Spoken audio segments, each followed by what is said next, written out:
Boa noite a todos, meus amigos, meus irmãos aqui presentes, os nossos irmãos do outro lado da tela, né, e nos verão a posteriori, e os nossos amigos desencarnados também. Acho que é um primeiro de nós aqui, né, para compartilhar conosco as palavras de Jesus aqui. E é sempre muito gratificante para mim estar aqui, porque eu aprendo sempre, né? Aprendo mais quando estou aqui do que quando estou sozinha. Então eu convido vocês a me ajudarem na prece, para que sejamos abençoados,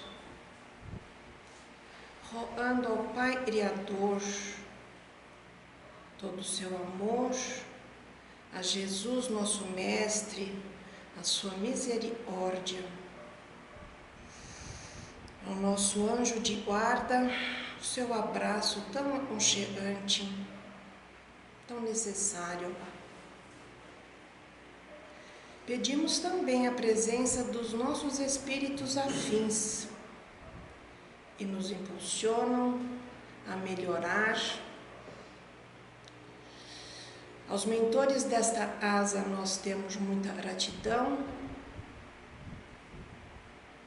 e assim pedimos permissão para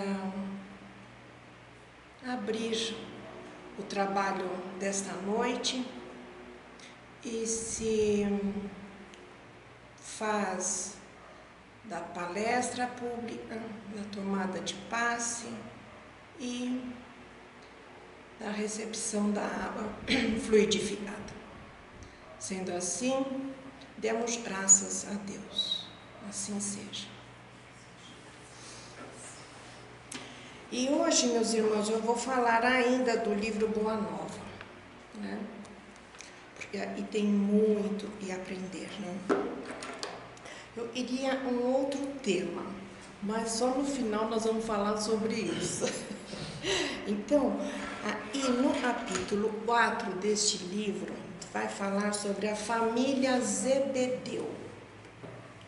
Então, se a gente não sabe ou se não lembra, Zebedeu era o pai de João Evangelista e de Tiago. E Zebedeu era proprietário de muitos barcos de pesca, ali no Tiberíades. E também era Galileu, porque o Tiberíades é na Galileia. Então, começa assim. Na manhã em que se seguiu a primeira manifestação da sua palavra defronte ao Tiberíades, o mestre se aproximou de dois jovens que pescavam na margem e os convidou para o seu apostolado. Então Jesus falou assim: filhos de Zebedeu, desejais participar da boa nova? Os meninos olharam assim, né? Tiago e João já tinham ouvido falar dele, né? Souberam até que teve pregação no dia anterior, né? Tinham ouvido ele na véspera e se emocionaram e correram em direção a ele e falaram: mestre, mestre, a gente é sim. Como se fossem irmãos muito amados e se encontrassem, depois de longa ausência, tocados pelo amor que irradiava de Jesus. Eles eram fonte inspiradora das mais profundas dedicações. Olha só, dois adolescentes, dois pequenos jovens ali. Os dois rapazes galileus eram de temperamento apaixonado, faziam tudo com muito amor.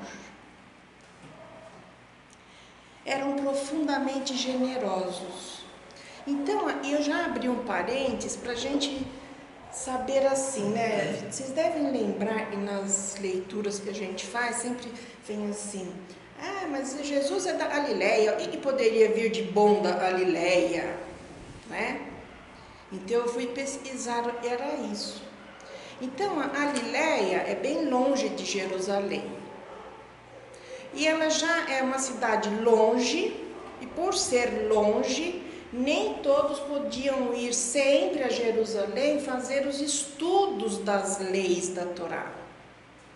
Não frequentavam o templo. Então, eles entre si estudavam. As lições eram feitas e passadas por tradição, que chama oralmente. Um vai falando para o outro. Poucos podiam ir ao templo, ouvir o rabino, abrir a Torá e ler. Eles eram discriminados por causa disso. Porque eles não frequentam o templo, porque eles não vêm a Jerusalém, e pode vir de bom da Galileia. Percebe? Eles eram tidos como pessoas generosas. Olha, os galileus eram pessoas simples, generosas, não estudavam as leis como os judeus, porque estavam distantes de Jerusalém e eram vítimas de preconceito. Então, olha onde Jesus foi escolher nascer.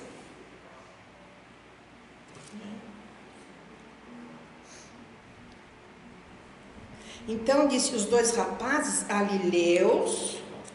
Então, sempre tem essa afirmação, sabe? Como se dissesse, os dois rapazes mais pobres, os dois rapazes mais bonitos. Sempre tem um adjetivo, os galileus, né? Profundamente generosos, tinham as almas simples, ardentes e generosas.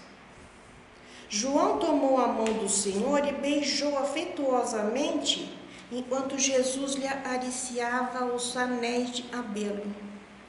Tiago, como se quisesse dar toda a solidariedade a Jesus, aproximou-se do Messias e lhe colocou a mão sobre os ombros, em amoroso transporte. Aí aparece a mãe deles, Salomé.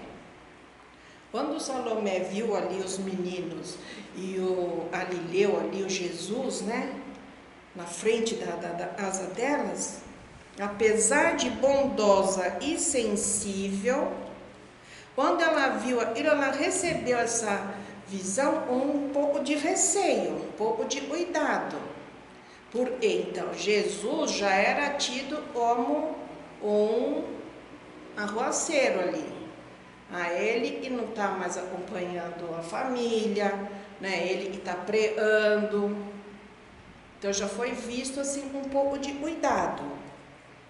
Ela já tinha ouvido o profeta nas suas afirmações de véspera e pôs-se então a pensar consigo mesma. Será que está mesmo próximo esse reino que Jesus falou ontem?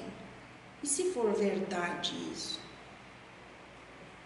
Bom, se for verdade, eu vou ter meus filhos perto dele. Então ela foi lá. Quem sabe se o filho de Maria não falava na cidade em nome de algum príncipe? Porque também a gente não pode desconsiderar que Jesus andou muito. Nós sabemos da vida dele só da infância até os 12 anos e depois os 3 últimos anos. Mas nesse período do meio, Jesus andou muito. Ele era sobrinho de José de Arimateia. E José de Arimateia era um milionário.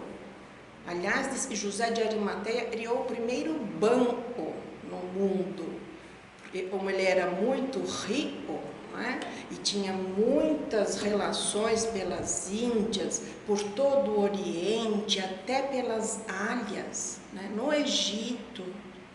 Então, se alguém chegasse no Egito e falasse em nome de José de Arimateia, era como se tivesse um cheque em branco, podia comprar e depois José pagava, né?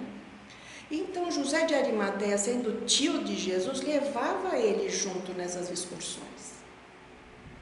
Tem um livro que chama José de Arimateia, vocês lendo isso, vocês vão se encantar. Então, Jesus conheceu muito nesse período que ficou E nós não temos literatura, né? Então ela pensava assim, será que ele traz alguma mensagem de algum príncipe? Ele vem em nome de algum príncipe, né? Ah, Salomé. Será que ele representa alguém? A ele confiaria os postos de confiança nesse tal reino? Olha, a mãe, acho que mãe é tudo igual mesmo, né? Só muda de endereço, porque a gente só é o melhor para o nosso filho, né? Nossa, arrumar o melhor emprego para o filho, ela iria, né? Porque, embora eu fosse um próspero comerciante ali de peixe, ela não queria que os filhos ficassem passar o resto da vida ali nos barcos pescando. Você vê? Ela já almejava coisa melhor para os filhos. Aí Salomé chega para o Messias e fala assim, Senhor, logo após a instituição do seu reino, eu desejaria que os meus filhos se sentassem à sua direita e um outro à sua esquerda, como as duas figuras mais nobres do seu trono. Olha só. Eu nunca fiz assim de ir na empresa, sabe? Mas sempre tem um telefonema antes. Ah, minha filha está indo fazer entrevista. Qual de nós não fez ou não faria isso por um filho? Né? Jesus sorriu e com um gesto bondoso disse assim, antes de tudo, é preciso saber se eles vão querer beber do meu cálice. A genitora dos dois jovens embaraçou-se. Além disso, o grupo que rodeava o Messias e observava essa situação ficou curioso. Reconhecendo esse instante não era o melhor para a explicação, Jesus parou a conversa aí. Mas no entardecer, Zebedeu, acho que eu falei Isaeu, né? Mas não é Zebedeu, acompanhado pelos filhos, procurou o mestre lá na casa de Simão Pedro. Jesus lhe recebeu com um extremo carinho e Zebedeu, Jesus falou assim para ele, você conhece a lei e guarda os preceitos no coração. Você sabe de algum profeta de Deus e no seu tempo, quando esteve por aí, fosse amado pelos homens do mundo? Zebedeu falou, não, Senhor. Aí Jesus continuou, o que fizeram com Moisés, com Jeremias, com Jonas? Todos os emissários da verdade divina foram maltratados e trucidados, ou banidos do berço em que nasceram. Na terra, o preço do amor e da verdade tem sido o martírio e a morte. Aí o pai dos dois ouviu, né, ficou meio assim, falou assim, Senhor, é isso mesmo. E Jesus, como se aproveitasse esse momento de reflexão dele, esclareceu assim, o reino de Deus tem que ser fundado primeiro no coração. O trabalho árduo deve ser um prazer. E o sofrimento é o meu cálice. Mas o meu espírito se ilumina na sagrada certeza da vitória. Aí Zebedeu falou assim, então, Senhor, o vosso reino é o da paz e da resignação, e aqueles que acreditavam em Elias esperavam. Você vê, né, o conhecimento difere de uma pessoa para outra. né?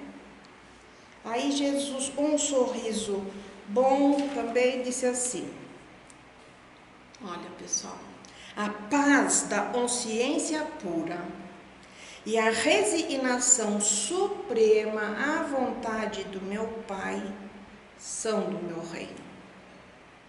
Mas os homens costumam falar de uma paz e é ociosidade. Isso lá, hein? Imagina hoje. Né? De uma resignação e é vício de sentimento. Eu trago comigo as armas para que os homens combatam os inimigos e lhes subjugam oração. E como se ele quisesse pormenorizar esse esclarecimento, ele diz assim: há homens poderosos no mundo e morrem comodamente no conforto dos seus palácios, sem nenhuma paz no coração, transpondo em desespero a noite da consciência nos umbrais da eternidade. E há lutadores na arena e morrem na batalha de todos os momentos, muitas vezes vencidos e humilhados, guardando, porém, completa serenidade de espírito. Enquanto os dois apóstolos, os dois meninos ficavam olhando ali para Jesus falando isso, Zebedeu o contemplava como se tivesse à frente o maior profeta do seu povo. Aí ele fala assim: grande reino é esse. Olha, como se nós pudéssemos visualizar, né? Mas nem de longe. Né? Senhor, trabalharemos convosco, prepararemos o vosso evangelho. Aí Jesus fala assim: ouve, Zebedeu, nossa causa não é a de números, mas é a da verdade e do bem. Por enquanto, o número pertence aos movimentos da iniquidade. A mentira e a tirania exigem exércitos e monarcas, espadas e riquezas imensas. O amor, porém, essência de toda a glória, pede uma oração e sabe ser feliz. Quem será maior perante Deus? A multidão e se congrega para entronizar a tirania, esmagando os pequeninos, ou um homem sozinho e bem intencionado e com um simples sinal salva uma barca cheia de pescaria? Aí, empolgado, Zebedeu falou: Senhor, então o seu evangelho não é para todos?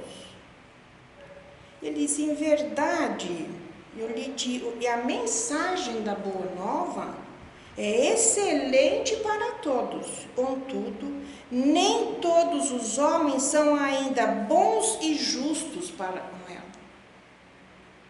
E por isso, o evangelho traz consigo o fermento da renovação.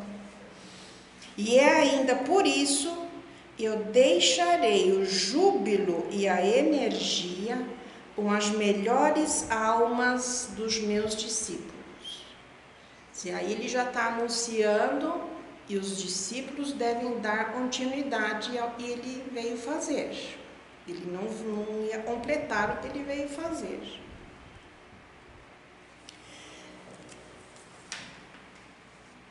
Não repousaremos até o dia da vitória final.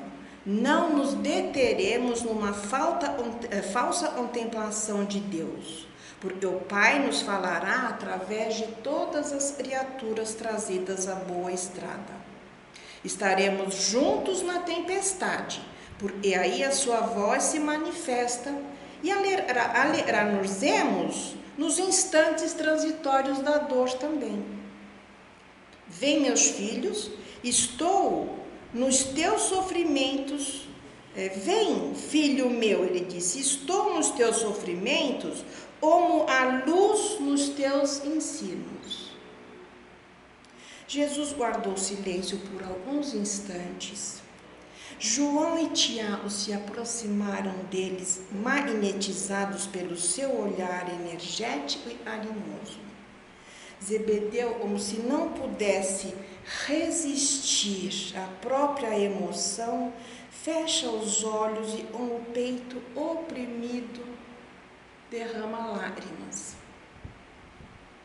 O velho pescador de Afarnaum soltou as lágrimas e lhe rebentavam o peito e ajoelhou-se diante de Jesus. E Jesus lhe disse: levanta-te, Zebedeu, os filhos de Deus vivem de pé. Quer dizer, Deus não quer sacrifício, gente. A mãe deles, ouvindo tudo isso, vem e diz assim: Senhor, meus filhos são vossos. Aí já não tem mais condição nenhuma, entende? Não precisa estar sentado um à direita e um à esquerda. Meus filhos são vossos. E Jesus, atraindo-os docemente ao coração,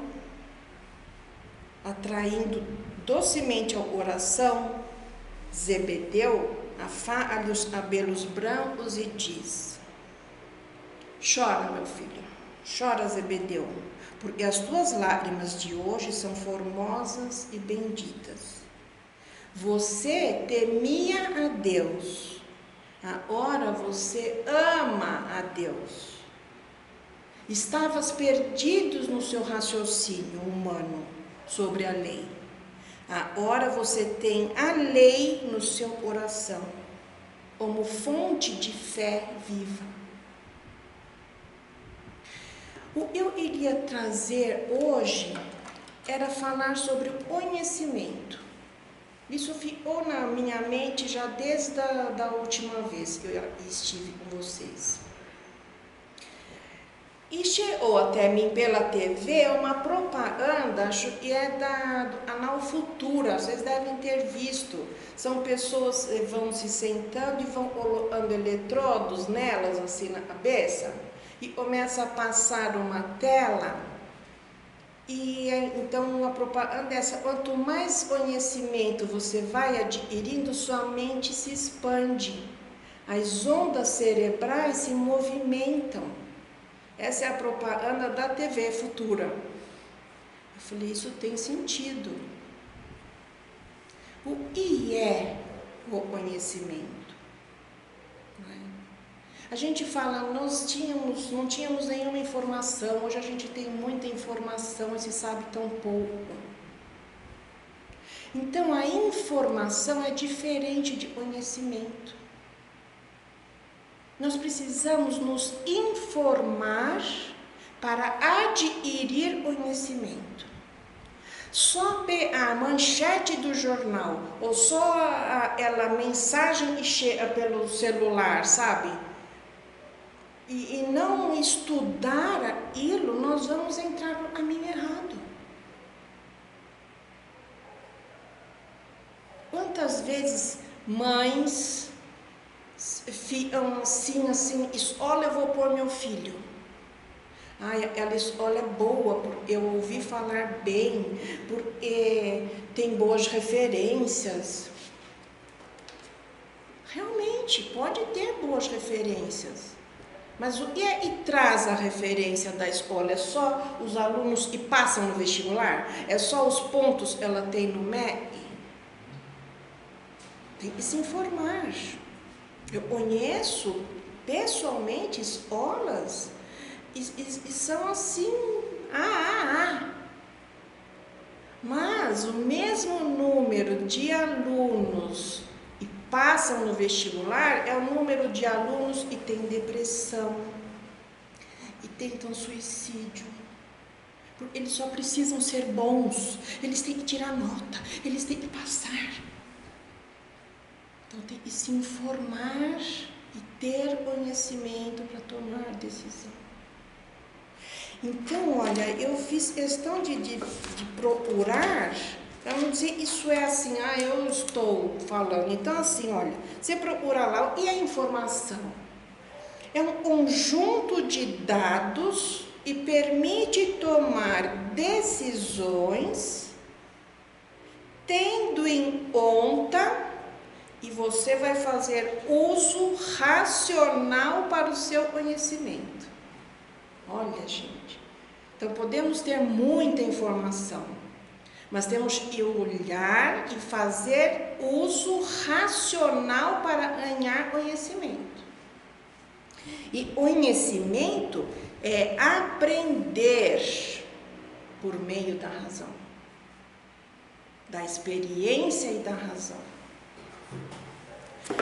E aí, quando eu terminava de estudar isto, eu sou espírita, vocês também, então eu acho que eu fui intuída, porque eu ouvi assim: o conhecimento deve alimentar a alma, mudar o nosso agir e o nosso pensar, nos tornar fortes e compassivos, não apenas egoístas e orgulhosos. Vocês já perceberam isso também? Quantos de nós têm conhecimento, sabem das coisas e guardam para si, ou fazem uso só para si? Até uma simples informação que você tem: filho, eu não sei mexer nisso aqui, dá para você me ajudar aí no celular? Mãe, agora não dá. Ele sabe, ele pode ajudar, parece simples isso, não é? Mas ele está tirando de mim o direito de aprender, quando ele não quer me ensinar. Então, eu chego a uma conclusão, e eu peço também assim, que vocês reflitam sobre isto, sabe? Lá no livro, no Evangelho segundo o Espiritismo, eu não sou muito assim de capítulos e de temas ali, né? Mas eu acho que é o Espírito de verdade que vem dizer assim: espíritas, amai-vos e instruí-vos. Não é amai-vos e informai-vos. É instruí-vos, aprendam. Não se deixe levar por qualquer informação. A mesma informação que pode ajudar quando você desvenda de onde vem e fez, se é verdade ou não, pode levar o outro a cometer erros. E quanto mais você puder se informar, obter conhecimento e passar isso para frente, ótimo! Uma vez eu ouvi assim: ser feliz consiste em ensinar o que se sabe, praticar o que se ensina e aprender uma coisa nova todos os dias. Porque aprender é isto, é adquirir conhecimento. Você vai aprender na experiência. Quem estuda sabe assim: a faculdade não forma ninguém, vai se formar lá fora, vai se formar na experiência. A faculdade só dá a teoria. Então, é experiência, é experimentar, é trabalhar naquilo e você vai ver o erro. Dirigir, todo mundo tira a carta, mas quero ver dirigir. É só na prática. É quando você estiver sozinho, sem um instrutor do lado, e vai ver se você dirige. Isto é conhecimento. Quem anda de bicicleta nunca mais esquece, né? Aprendeu a andar, porque aprendeu. Foi quando tiraram a rodinha e largaram, ela aprendeu e aí ela vai para frente. Então, aprender e ensinar. E aprender algo novo todo dia. Para isso nos fortalecer também. É esta a mensagem que eu deixo para vocês nesta semana. e me fez refletir sobre isto, sabe? O mínimo de conhecimento que você tenha. Ensinar o filho a fritar um ovo, sabe?